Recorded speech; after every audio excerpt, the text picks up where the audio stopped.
Hey guys, it's Zypic and welcome to a new Rust series I'm calling Core Builds.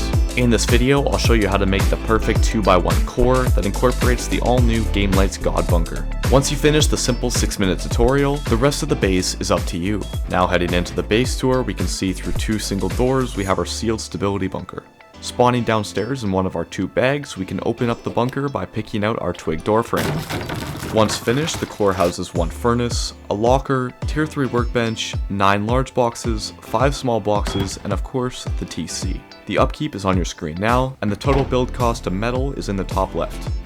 So let's get started by building a 2x1 with a double door on the right side like this. Place your TC on the same side as your double door in the back corner as shown. We can place down a few basic deployables as we continue on with the build. Wait a second, there's a sponsor outside. That's right boys, Rusty Loot is the newest Rust gambling site bringing you the best designed game modes such as Upgrader featuring the Dome from Rust. Exciting new ways to play mines with friends, or an all new spin on the wheel which lets you win a part of bonus pots that build up over time no matter your bet size. They're also one of the first sites to give their players insane ratebacks and other rewards. They have all your favorite skins to withdraw. For a free 500 coins, head over to rustyloot.gg and click free coins to use my code Zypic. Thanks to Rusty Loot for sponsoring this video, and remember to gamble responsibly. Next, let's go ahead and build in the bunker. Start by building off 2 triangles on the right side of the door, followed by these twig foundations. Off the back right of the square, we'll place in 9 triangle foundations leading away from the base just like this. Cap it off with a square foundation on the left, and then demolish every other twig foundation. Off that last foundation, build back into the base until you're left with 1 triangle gap. It's very important that you place this triangle properly. To do so, looking at the sheet metal double door, move your mouse left and right until you see the foundation lock into this position. To make sure you did it right, hold your hammer over the foundation, and you should notice that the blue color is moving to the left. Once that foundation's been upgraded, demolish all the other twig squares, and then we're going to complete the entire process one more time, starting off the same triangle. Although this step may seem tedious, with a little bit of practice, you'll be able to build this on any server in under a minute. And of course, if you have any questions or concerns about pixel gap bunkers, feel free to leave it in the comments. Now building back into the base with squares for the second time, we're going to deliberately connect the last square foundation to the twig side instead of connecting it to the base. We can then place in this wall, and our bunker is finished.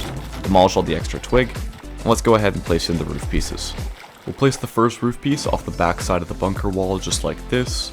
Quickly check with your hammer and make sure that triangle has 28% stability, and the triangle off of that should have 10. We'll place in a floor frame off the back TC wall, and that should give you room to place in the roof piece like this.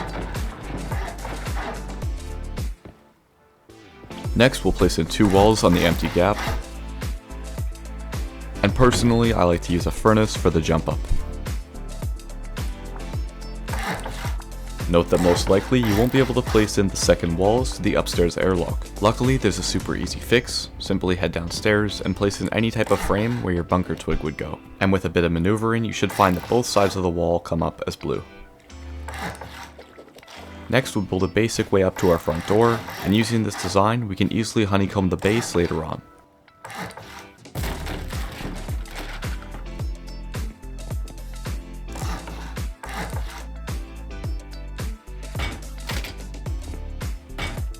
Now we can pick up anything unnecessary in the core, and then begin placing down our final deployables. We'll start with our TC loot room. Place your garage door in a wooden door frame like this, which will allow you to build in all of the following boxes. Next, for the 4-box loot room, upgrade this wall frame to metal, place in another garage door, and then we can place down 4 large boxes circling a campfire. Once both of the loot rooms are finished, we can upgrade the wall frame in between them to stone. When it comes to the workbench, you can place down your level 2 normally, but if you have a level 3, you'll have to temporarily pick up the back right box, and then line up the front left corner of your tier 3 workbench with the center of this foundation line like this. There's still some room for error, so it doesn't have to be right down to the pixel, but as long as you can place in the door frame like this, and also replace the box next to the tier 3. Underneath and next to the tier 3, we'll place in a couple more small boxes. There's room for a locker against this back triangle. And then we can place in our third and final garage door right here in front of the drop down. Standing on our furnace, we can place 1 bag in the drop down triangle and the other one in front of our locker. Just check that you can still place in your door frame after the bags are down. I would also recommend placing a trap guarding the drop down to avoid anyone going deep. Next, I want to give you guys a quick note about sealing off the bunker. Notice that right now our bunker triangle has 11% stability, so if we try to seal it off, it won't place. It surprisingly matters what side you place the door frame from. As you can see here, the door frame is placed, and yet we still have 11% stability. But heading over to the other side, we can place in our door frame, and now you'll notice the stability is up to 31%.